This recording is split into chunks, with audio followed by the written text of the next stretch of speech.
اس وقت میں استنبول میں ہوں اور ادنا اور حتائی سے واپس آیا ہوں. دو بڑی اہم باتوں کی وضاحت کرنی ہے کیونکہ سوشل میڈیا پہ کافی زیادہ ماشاءاللہ FGRF کی باتیں ہو رہی ہیں، تو ظاہر ہے جہاں محبت کرنے والے ہوتے ہیں وہاں کچھ ذہنوں میں سوالات بھی آ جاتے ہوں گے لوگوں کے.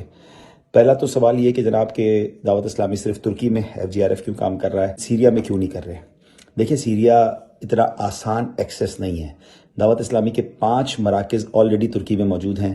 ہمارے یہاں سسٹم موجود ہے، ہم FGRF یہاں رجسٹرڈ ہیں، تو رائٹ اوے یہاں پہنچنا اور کام کرنا آسان تھا جو ہم نے شروع کر دیا. لیکن ہم سیریا کے مسلمانوں کو بھولے نہیں ہیں، ان سے بڑا پیار ہے کیونکہ ہمارے آقا علیہ الصلوۃ والسلام کو شام والوں سے بڑا پیار تھا، آقا کی دعائیں شام کے لیے. تو الحمدللہ ہم نے وہاں کانٹیکٹ تلاش کر لیے. ہمارے ایک مبلغ دعوت اسلامی جو عالم دین ہیں، مدنی ہیں، وہ دمسکس سیریا پہنچ چکے ہیں، اور ہماری ایک اور ٹیم جو سیریا کا کیمپ ایریا ہے وہاں الحمدللہ ایکٹیو ہو گئی ہے.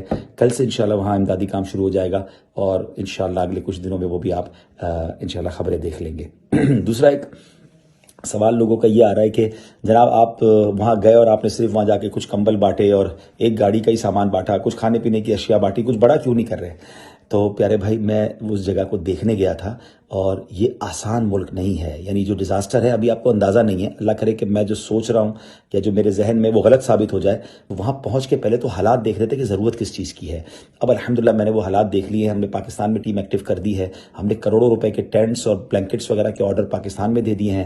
ترکش گورنمنٹ سے ہم نے رابطہ کر لیا ہے، ان کو لیٹر لکھ دیا ہے کہ ہم سامان پاکستان سے ترکی لانا چاہتے ہیں، اس کا ہمیں ایکسیس دیا جائے. الحمدللہ آج میری لندن میں ویڈیو کانفرنس کے ذریعے ترکش کونسلیٹ سے بات ہوئی ہے. UK سے ہم سامان یہاں بھجوانا چاہتے ہیں، اس پر ہماری بات چیت چل رہی ہے. اتنا بڑا ڈیزاسٹر ہے کہ یہاں کے جو ڈیزاسٹر کے ادارے ہیں وہ بہت بیزی ہیں، ان کے پاس ٹائم ہی نہیں ہے، وہ سمجھ ہی نہیں آ رہی ان کو کہ کہاں کہاں کام کرنا ہے. تو بہت بڑا کام کرنے کی ضرورت ہے. 10 شہر تقریباً متاثر ہیں اور لاکھوں لوگ متاثر ہیں. تو بات کرنا آسان ہے. ان ممالک میں، یہ ہمارا وطن پاکستان تو ہے نہیں کہ ٹرک بھرا اور روانہ ہو گئے، یا گورنمنٹ سے اجازت لینے کی ضرورت ہے. تو ہم نے سب چیزوں کو لائن اپ کر لیا ہے.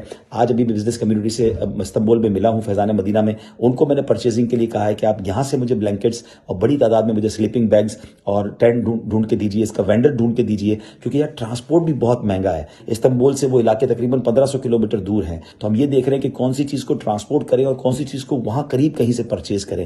تو پوری پلاننگ جاری ہے کیونکہ ماشاءاللہ کروڑوں روپے کی ہمیں امداد کی نیتیں آ رہی ہیں. لوگ پیسے بھیجنا چاہ رہے ہیں، رابطہ کر رہے ہیں، والنٹیئرز آنا چاہ رہے ہیں. یہ بھی ہم نے گورنمنٹ سے بات کر لی ہے کہ بھائی ہمارے پاس بڑی تعداد میں لوگ یہاں امدادی کام کرنے آنا چاہتے ہیں، لیکن آپ اجازت دیں گے تو وہ آئیں گے. تو یہاں ساری چیزیں اس کے ذریعے چل رہی ہوتی ہیں.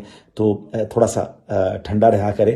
رضا ہر کام کا ایک وقت ہے. آپ کی دعوت اسلامی کا یہاں نیٹ ورک ہے، FGRF کا نیٹ ورک ہے.